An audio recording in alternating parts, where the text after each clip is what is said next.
Okay, guys, we're back. I'm not done talking about Harry Potter, apparently.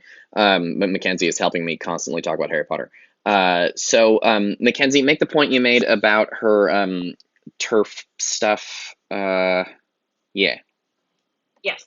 So, yeah, there's a lot more that's complicated about J.K. Rowling as an author because we can look at like what we've been talking about so far is stuff about the books. We've been talking about what she has said about the books and about these characters that she wrote.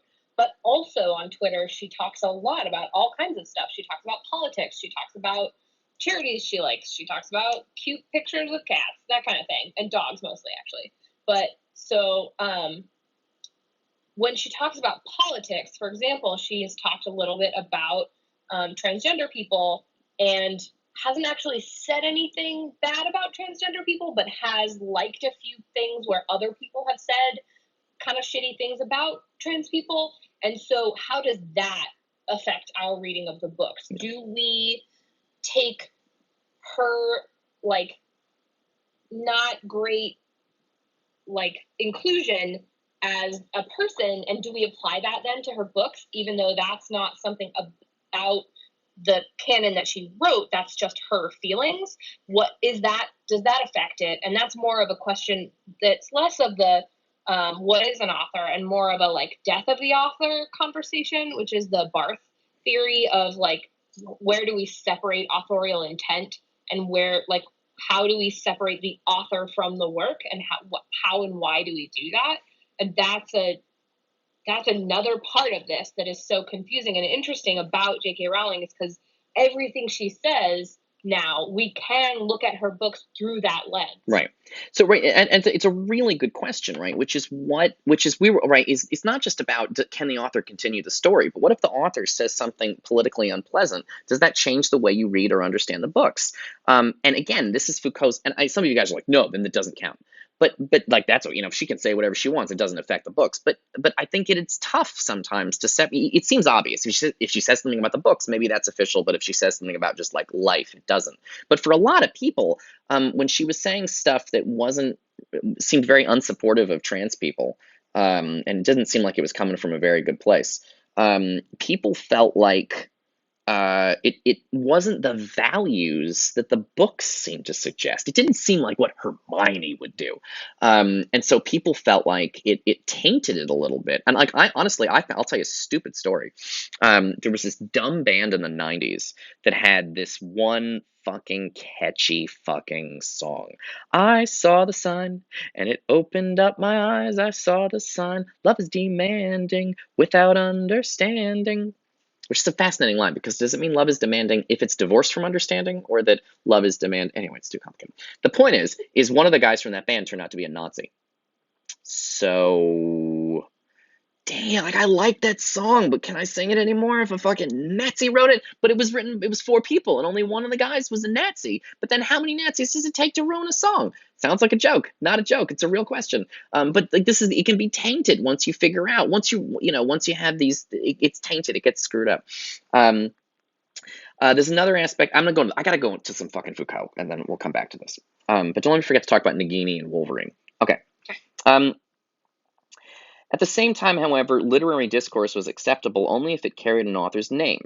Every text of poetry or fiction was obliged to state the author and the date, place, circumstance of its writing. This meant the meaning and value attributed to the text depended on this information. If by accident or design the text was presented anonymously, every effort was made to locate its author.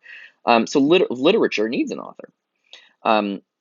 Third point concerning this author function is it's not formed spontaneously through simple attribution of a discourse of an individual.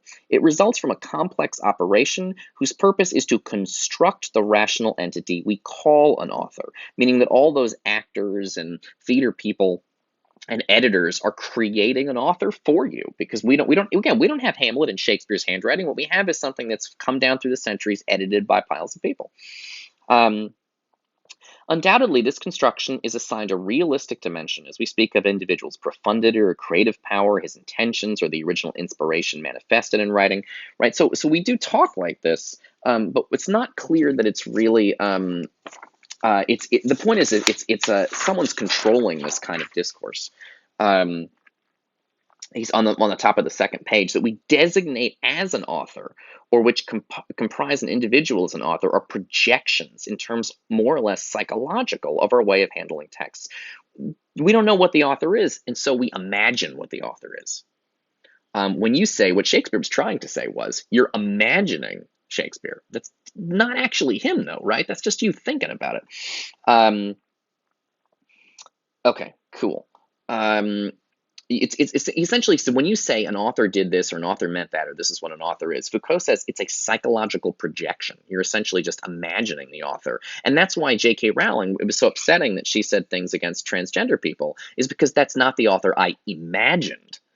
In my mind, the author that I imagined as a result of reading her books turned out to be quite different from the author who has a Twitter feed. It's not how I thought it was going to go. And so my instinct is to reject it, to be like, this doesn't count. And also, Hagrid did not join the Taliban. I made that up. She never said Hagrid joined the Taliban. I just think it's a funny thing that she could say.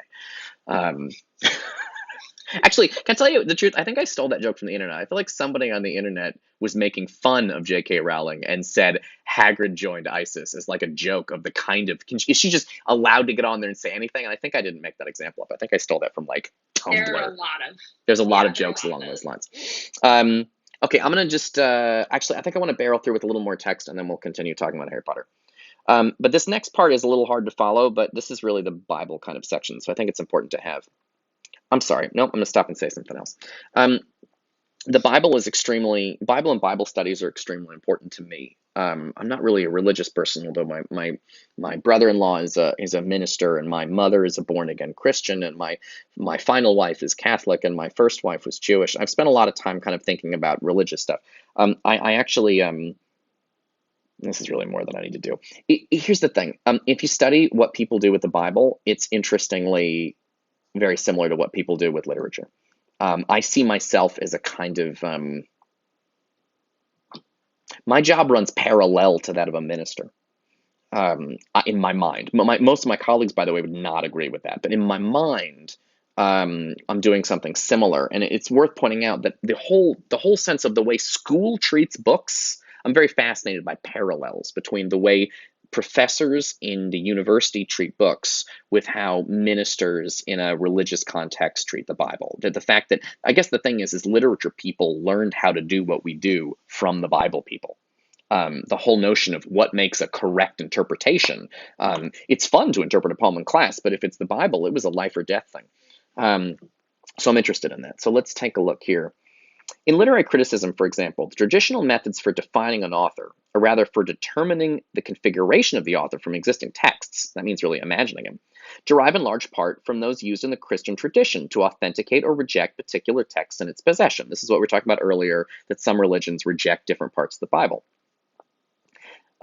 Modern criticism, in its desire to recover the author from a work, deploys devices strongly reminiscent of Christian exegesis when it wished to prove the value of a text by ascertaining the holiness of its author. This is worth pointing out because one of the things that literary studies learn from the Bible is that in the Bible, there's no mistakes. If something's in the Bible, God put it there for you. So if something in the Bible contradicts something else, it's not because somebody fucked up and made an error. If you're in the group that believes that God sort of put the whole Bible together for you. My mother, thinks that.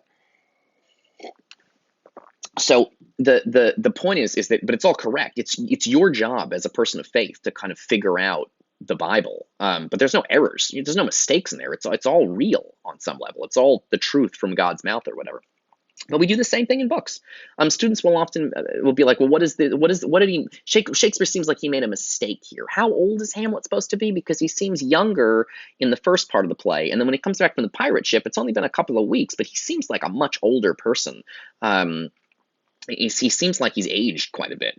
And then the professor says, well, this is a metaphor for his spiritual growth. Nobody goes, Shakespeare just fucked up there. Shakespeare just he just fucked it up. It's an error. We tend to think any of Shakespeare's errors are intentional. They look like errors to you and me, but if you understood the larger metaphors in the story, you'd see this is all part of that's exactly what we do with the Bible, because it's written by God and there's no mistakes in there, then it's all the author of the Bible is holy.